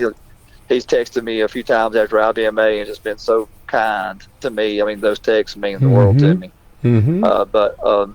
So I said, the idea I got, I said, I'm not sure if Doyle would be into it or not, but I would love to recut that Happy Go Lucky because it hadn't been cut since '76 or '77, and let, you know, me and Doyle both play on it and put a really good band together, and then maybe me play some twin parts with him. And I said, what do you think about the idea? He said, oh, yeah, we can do that. Okay. So I just texted Doyle, and I said, I asked him what he thought about the idea. He said, I'd be honored to do it. I said, wow, man, that's awesome. So we picked a date, and it took us a couple dates to get it worked out, but we met up there, and gosh, we just had a great time. I'd learned a tenor and a baritone part, so pretty close to it. So we went in and cut it, you know, fairly quick, and man, it was just so much fun. And then Doyle come out and I think he was having a big time too. He come out there and he was playing these other tunes that he wrote and everything, and he said, let me play this one for you. He said, and he played it, and I said, man, that's just great. There's all tunes that never been recorded, you know. And he said, I'd love to have you twin that one with me sometime. And I said, well, man, we're in the studio, let's do it. So we did that one too. It's called Midwinter's Waltz, and I'm gonna so I think it may be the theme of the album I come out with. I'm gonna be doing some tunes with a lot of my heroes. It might be weird for a guy that's in his 50s but to be doing things with his heroes, but they're always gonna be my heroes, that no matter if I'm 90 or 50 or whatever. So But I've already got another tune that I'm doing with Daryl Anger that I think is going to be on there. And, Oh, wow, that's cool. I got some other good friends too, but this thing with Dole is very special. I've been really just blown away by all the airplay it's gotten. So I'm just really, that's just a cool thing for me to get to do. I mean, it was just such a great day. Well, Dole has got such a big fan base too. And, yeah, he does. Anything that you can do with Dole is going to help you. And and Dole's, like you said, Dole's a good guy, very knowledgeable. And Dole's like this. Dole, and you know this, Dole's kind of a I don't know how to say about hardly to crack, but the thing about it is Dole, I guess he's kind of Dole has this image that what Dole is, and he carries it real well, Right. The way he dresses, the way he does everything. And Dole, when you see him on stage, he's got that look of, he's in charge, kind of like Monroe was. But the thing about Dole, once you get to know Dole, I mean, he's A1. And and I'm like you, I was always a big fan of his. And did you guys cut that by any chance up in Sevierville at Sound Biscuit? No, we cut that one at Wes Easter's place too. We got everything there except we sent it to Stuart Duncan to play fiddle on it. Oh yeah, okay. Reason I asked, Doyle has been doing some stuff up there, and that's why I wondered. Right. Yeah, Stuart Duncan, that's the guy right there. That's the way you make a living during the pandemic, is you be Stuart Duncan. Right. Get all them gigs. I'm gonna read you a few more things here, and then I got something to ask you. Wait just a minute.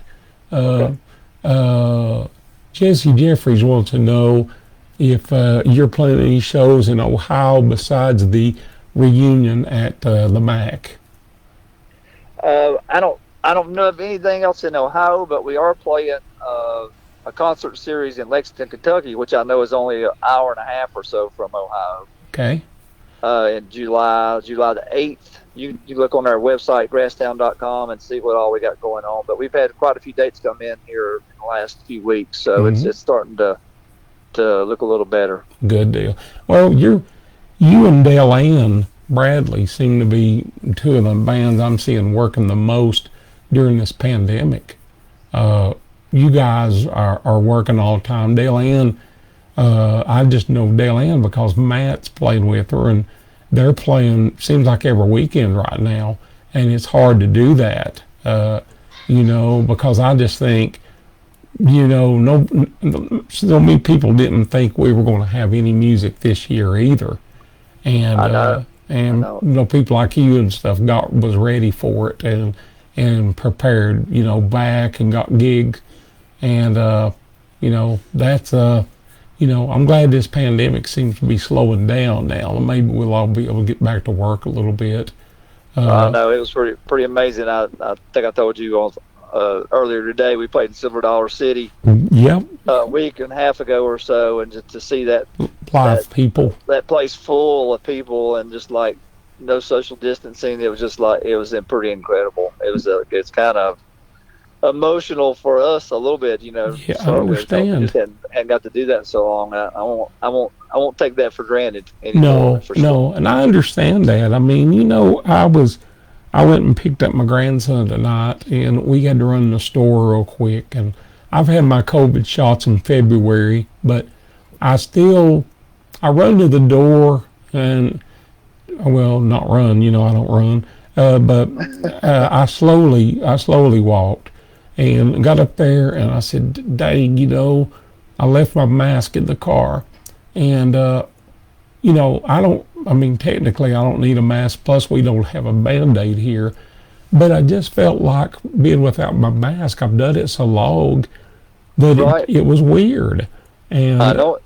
And doing things around people that's not your family and stuff. Now, Matt is going this weekend over with Dale Ann, and I think this is the first big show they've done since back then. So they'll have the same experience. But I'm looking forward to getting back and seeing people again because so many of these people become your family out there, and Definitely. and people don't realize that. I tell Lisa a lot of times, I'll be talking about somebody, bring them up, and I'll say, "Oh, you don't know them," but I talk about them like they're my family because I see them every week, just like you do. People Right. that we all know on a first name basis, like Barney. If you say Right. Barney, I know who you're talking about. Right. It's just families we get, and when you go a year without getting to see them, and then when you do see them, you can't shake their hands. I shook somebody's hands a couple of weeks ago, and it was the weirdest thing. It just didn't feel right because I I hadn't know. done it in so long, I And know it. but it's You're right. That's one of the things I love about. That's one of my favorite things about bluegrass is getting it because I know I've mentioned that a bunch, but it is like a family, just like you said. And that's including all the musicians, all the DJs, mm-hmm. all the promoters, all the fans, everybody. Yeah, You get so close to them, man. you I really look do. forward to seeing them and talking to them as much as I do getting to pick. Oh yeah, I know there's so many towns that we go into and we say, well, we'll get to see somebody there or Right. whatever, and let me turn this down a step. But the thing about it too, it's just like people, would come and tell us, we both had people follow us for so long, and then you go to the town and they're not there anymore, and somebody will tell you, they passed away or something, and you think about these people that's followed you, you know, all up really to the end of their life, and because we've been in this business. I mean, you've been in this business. If you look at it, we've been in it a lot longer than we realize sometimes. I mean, Oh yeah, you're right. I was looking the other day, and I've been at it. I guess I've been at it 45 years easily, and Yeah. that's a long time. Now, some of that was kid years, but we were still making money. So I consider if you're making money, you're playing professionally, even though your mom and dad or mine every now and then would snatch a few dollars for a time that I went through McDonald's and didn't need to, but said, "Hey, I'll spot you $3 next time we play, Dad." And he would Right. collect it, but I guess he didn't collect it enough because I kept eating there. But anyway, buddy, I don't want to tie you up too long tonight, but it's always good to hear from you. And I'm going to take one last reading down of anything people said to you. Carl Towns, I may have read this, but it said that mandolin's definitely in the right hands. And Brian Jackson, get him to talk about the young Mando Masters cuts of his. Oh man. Yeah. That was just when I was young. It's when I Mm-hmm. when I when I first moved to down here. I was Mm-hmm. 20. I was 28, Wow. and I'd already, I got a little national recognition when I was with New Quicksilver. Got to meet another hero of mine, Jimmy Goodrow. Oh gosh, yeah. I love the guy. His break on "She's Gone, Gone, Gone."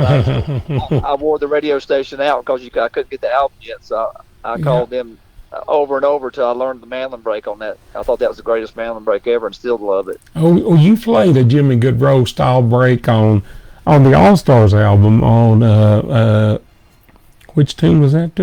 I can't remember the name of the tune, but It's I heard another it the other rainy, day. another rain. The hurting when you go. Heard when you go, Yeah. yeah, I was trying to pay some homage to Jimmy on that because it was so cool. I thought it was only right to That. try to play some of that the way Oh he yeah. did. That little delay that he hit before the last couple of notes was just so cool. How the timing was on it. It was And so cool, and he's another one. I mean, like a lot of these guys, like Ricky Skaggs and Bill Monroe, and all those that were so kind to me when I was a kid, and didn't I was just a little. They didn't know I could even hardly hold a Mandolin, but they were so nice to me. But Jimmy was the same way. Mm-hmm. And then after I moved down here, he called me up and he put together that Young Mando Monsters album. Oh yeah, that was a great album. And it was a lot of fun. So he just let us all just do a couple songs. So I put a band together, and it was me and Scott Vestal and Jimmy Haley and Mike Hartgrove and Garland Carter. And I recut Gordon McGregor, which is a tune I'm brushing up on right now for the Third Time Out reunion. Sorry. The first instrument. Oh, that's okay. That's the first instrumental I ever wrote that we recorded on the the Third Time Out album, and then so I recut that one. Then on the way up to the studio, my wife Pam drove, and I wrote the other song Flying High on the way up to the studio. So I wrote that out of necessity. Man, that's cool. We cut that one on there, but that was really that turned out to be a really cool project. Was that going to be like the second album to the Mando Monsters or something? Well, no, that was the Mando Monsters, or they call it Young Mando Monsters, and we were, I guess, at the time. Gotcha, We were in our, gotcha. most of Young us were in Mando our Monsters. 20s. Gotcha. But there's talk of a new Mando Monsters thing coming out with some of the young cats coming along now, which would be really cool. Oh yeah, sure will. Yeah.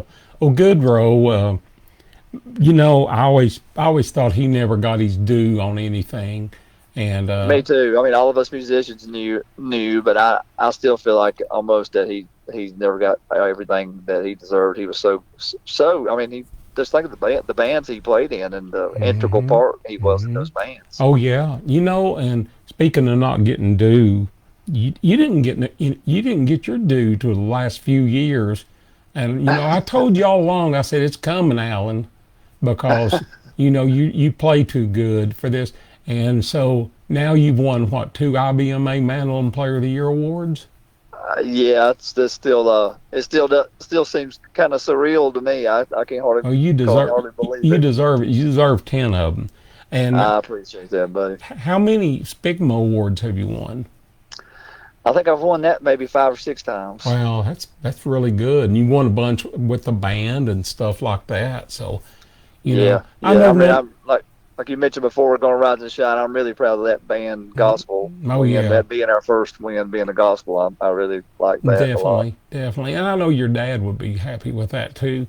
Yes, sir. Being that, because he knew you was going to win that Mandolin one day, but to do a gospel tune that win, that was a big deal. I know to him. That's special. And but anyway, definitely do all that stuff. And I don't want to keep you much longer. I've got just a few things real quick. We got a good buddy here that that we met him. We met him somewhere in the Middle East. His name was Yimaj Rehub. You remember him? I do remember him. His American translation was Jamie Boer. Right. We had a great time playing with Jamie, and he wrote, "Hey, old friends, miss both of you guys. We miss you too, Jamie. We had a lot of fun with you. Times we wanted to kill you, and times you wanted to kill us, but after all these years, man, it was perfect. We all got to work together." And yeah, I love that guy. And I love stuff. Him. Oh yeah. One of my last memories of Jamie is when we played some big festival, and we told him we was going to go watch a White Sox play, and he had other plans. And you remember that? No. We played. Maybe it was Larry Fest or something. I don't know. But Jamie had other plans, and we planned to. We're going to stop off and watch a White Sox. And Jamie says, "No, man, we can't do that. I've got something to do." I can't remember what it was, but we stuck to that all the way to the end. And then when we got there, it's funny, Steve said, "Just buzz on by the stadium." And Steve looked over and he said, "Hey, that's where the White Sox play." And Jamie's goes, "You guys done it to me again," But had a fun. And Jamie here, he wrote you another, make you like him even more. He said, "Jamie Boer, because Al is the GOAT." That's pretty. Man, he's too kind. Pretty big coming from Jamie. But It is. I Jamie's a great appreciate player, that. great player and musician too. You He know, really is. He's super musician. yeah, good fella, great family. And Yes. let's see, Rick Rorix wrote, "Tell Alan hello. Enjoyed listening to the interview. Great." It just popped, went up. He's another great mandolin player from Alabama. He's super mandolin player. Well, he said Great you've guy got too. a bionic right hand. So, so he's down from Alabama. So great. There's a lot of Yeah, great he's man. musicians around there. You He can know. play. He grew up playing a lot with Kenny Smith, but man, he's a great player. Well, that says a lot right there. Emaj Rehub wrote us one more, All right. and then I've got one last thing I want to ask you. Jamie Boer, that's translation from Emaj Rehub, said, "Ha ha, absolutely, boys. I just remember y'all were going to a Thai restaurant instead of Buffalo Wild Wings. You remember that?" He was I do remember that Jamie one. got so mad because he wanted Buffalo Wild Wings, and I kept telling him, "No, it was." Yeah, I told him it was an Indian restaurant, Jamie, Yes. and we said, "Oh, we'll just go drive over to Buffalo Wild Wings, let him figure it out." Well, we did, and when we did, there was an Indian restaurant right beside it, and Jamie never saw Buffalo Wild Wings. He saw that, and he goes, "Gosh, guys, I've not got to pick nothing this week." And I'll think about all y'all every time I see a Buffalo Wild Wings yeah, sign. yeah. Speaking of Buffalo Wild Wings, that brings me right to uh, last thing. Uh, Buffalo Wild Wings was always one of Steve Gulley's favorite places to eat. Yes, sir, And man. I said he's one of the you and him and yeah, Jamie. I think about y'all every time I see and a sign. Jamie. Well, Gulley. We worked, spent a lot of time with Gulley. You guys spent a little longer time because he was around for an extra year, 2 years, something. But give me give me a good memory that you have of Gulley. I mean, uh, it's so strange. He was one of the, last people I ever thought of to go as quick as he did, and so unexpected, and Oh, I just know. didn't have time to get ready for it. And I just want to see what uh, if you have a memory that stands out with you with something Steve did or anything. Well, I got a bunch really, but I'll tell you the funny one to start with is, and I saw something other day. It was how he was about feet. Oh God. I saw he hated to see anybody's bare feet, Hmm. especially if there was anything jacked up about it. Oh, he didn't like that No, he at hated all. that, and I saw a picture of somebody's feet the other day that was really rough, and I just started laughing because I thought, boy, if Steve couldn't bear to see that, it would just No, kill him. no. But We were here last week.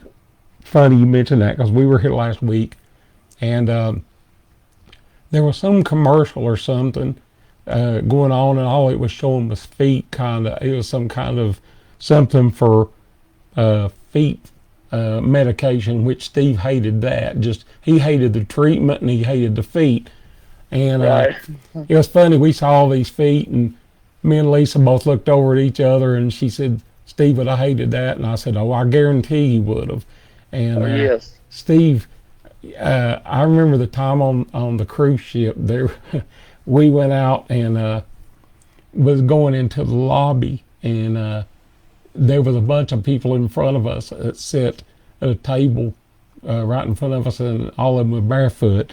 Steve said, "Man, I'm gonna have to move if you don't mind." And I said, "What's going on?" He said, "Man, it ain't nothing about this. I just can't stand feet." And it would wear him out at the beach because we go to the beach and nobody be wearing shoes, right, and right. Steve would wear it out. But uh, you know, we had a lot of fun times playing and stuff, and just different little things that I think about with Steve a lot of times. You know, Me too. be going Me down the too. road and think about things me and you and him did. But you know, one thing that I remember about Steve that stands out the most is when I came into the band and stuff. We all have a lot of work we need done. I've got a lot of work I need done, but Steve would set up. We'd sit up in the room at night, and Steve would talk about the Lord, and he would do this a lot. And I don't know if I got any better, but I think I may have because Steve done talk so much, and I always found myself. It seemed like I saw myself getting better and looking at things different than I had in the past. Some things that I would, that I would have a negative comment about. Right. Steve talked so much about the Lord and everything else, and he got me better over on that path where that, Yep. when I got sick, I'm not saying I was ready for it, but when I got sick, I think things me and Steve had talked about had made me easier to handle it and all, because Steve Yeah. always talked about, we'd go to bed and he would talk about, we'd stay up, we'd talk about two or three things. We'd talk about the Family Guy, or not we'd talk about Family Guy. We'd talk about Beavis and Butthead. We'd try to find them on the channel.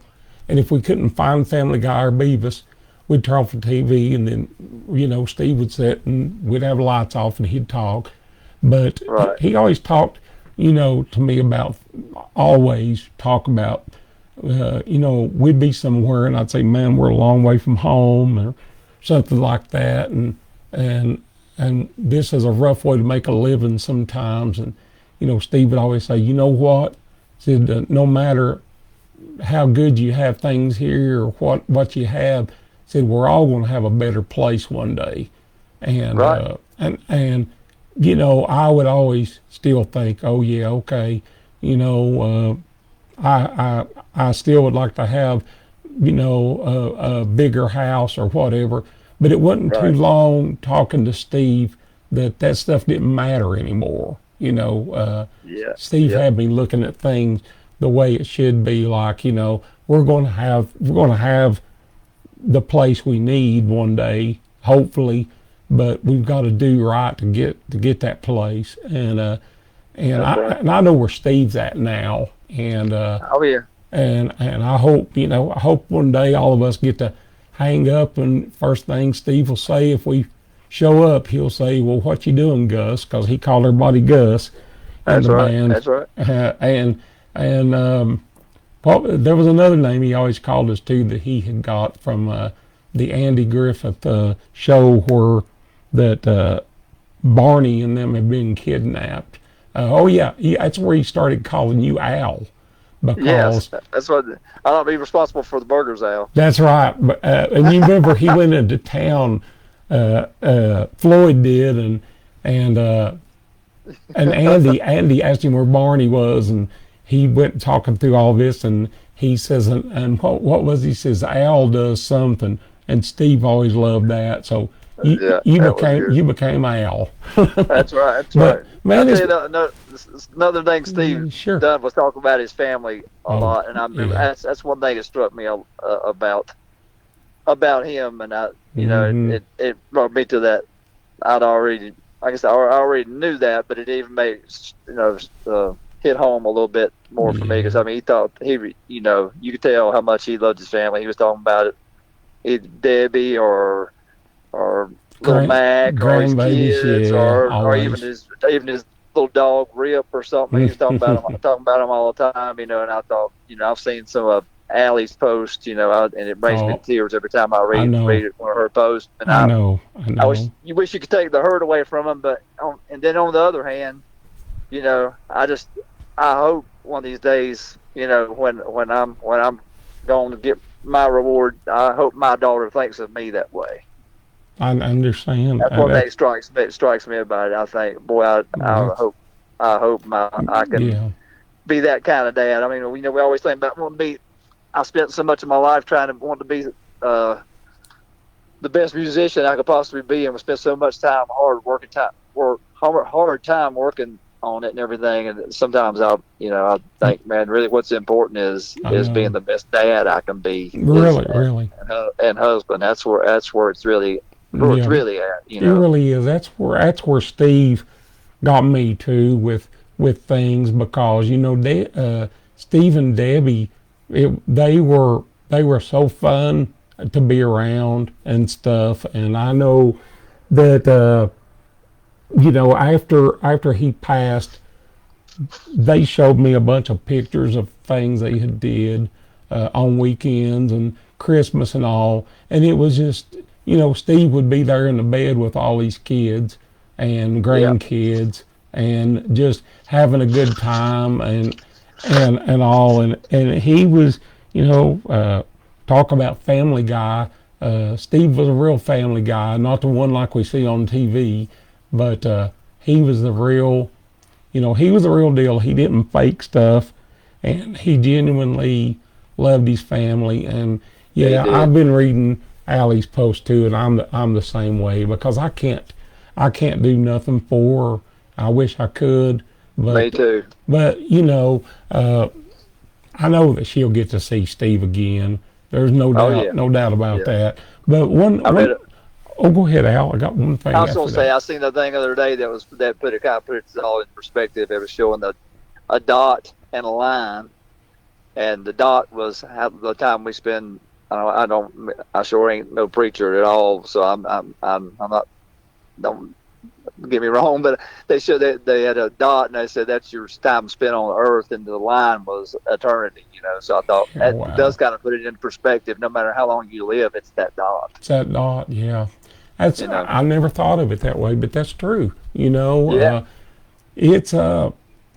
it's, if anything, just everything we've done, bands we've played in and stuff have helped us, to get to certain places, get to know Steve and all that. And I want to say one thing about Steve. It's kind of funny here, because I'm going to end on something uplifting if I can, a little bit. But before I uplift, I want to say Donald Childress just came in, two of my favorites. Oh, Donald, buddy, you and Missy are two of my favorites, without a doubt. Yeah, Don's hard to beat, man. Yeah, man. I think a lot of him. Building him a new house right now, but he's worked his rear end off all the time. I love that guy to death. I do too. Randy Brewer, just one question. How in the world can you play 2 hours full court basketball being close to 60? Diet must be good, or some secret can you share? Well, I mean, I ain't that close to 60. No, I'm a lot closer to 60 than I am 50. Yeah. Randy. It's just, man, I don't know. I think it's maybe like what you said today earlier. I just hadn't stopped, so I'm trying not to stop. And I'm very blessed. I'll just say that. I mean, I'm lucky too. My physical therapist told me when I had hip surgery, he said, when you go, he says, the key to life is walking, moving. He said, you got to move, got to walk. He said, when you quit doing that, you might as well give up, because, he said it don't last very long. That's what my dad told me when he got down, because he didn't keep moving. He said, don't ever stop getting it. As long as you can get it, keep getting it. So that's what I'm trying my best to do. That's what you're doing, without a doubt. Last thing I want to tell you is a Steve Gulley story, and I'm going to let you go. I didn't mean to keep you so long, but it's been fun, hanging with you. Gulley, you remember, he was an anti-dog guy, so bad. Yes. Me and you had dogs. We'd talk about them like our kids, and Steve, he didn't know how to join in, because he didn't ever have the same connection. And I kept telling him, hey, you need to get you a dog. Steve goes, no, I ain't going to get a dog. I don't need one. I had one when I was little. And it was funny when he got Rip, Rip was like a hound dog, I guess, coon dog. And so Steve says, I'm getting him because he's an outdoor dog. And he will, he can stay out there at the building or whatever. Well, the next thing I knew, Steve had screened in the back porch for Rip, put him a bed out there and everything. Well, winter time came, and Debbie would be talking to Steve and on the telephone, and Steve would say, "Is Rip okay?" And Debbie would say, "He's outside. He seems okay." And Steve would go, "Honey, it's cold. You need to bring him in."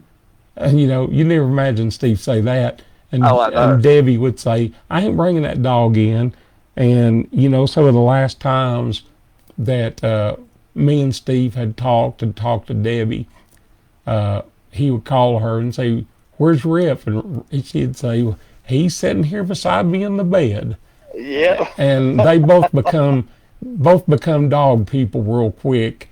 But I would say it's funny about Steve. I don't know if he ever told you, but we'd ride home sometime, or we'd be going somewhere, and Steve lived back on that dead end road, and back there's nothing. It was just somebody could come down from the highway, but around you it was mountains. So Debbie would call Steve sometime. We'd be traveling, and she'd be scared. She'd say, "Steve, I just wanted to talk to you. I heard a noise, somewhere." And she was pretty far away. I mean, Steve's mom and dad lived way up front, but they was too old to fight off any enemies. No, I don't mean that like that. They just, you know what I'm saying. But Steve would say, "Oh no, really?" And Debbie would say, "Yeah." And Steve would say, "I thought I saw something that looked like a man several times out behind that building last week," and said, "I come out the back door the other night and somebody was on the porch." Said it was all in black clothes, and he run up the hill.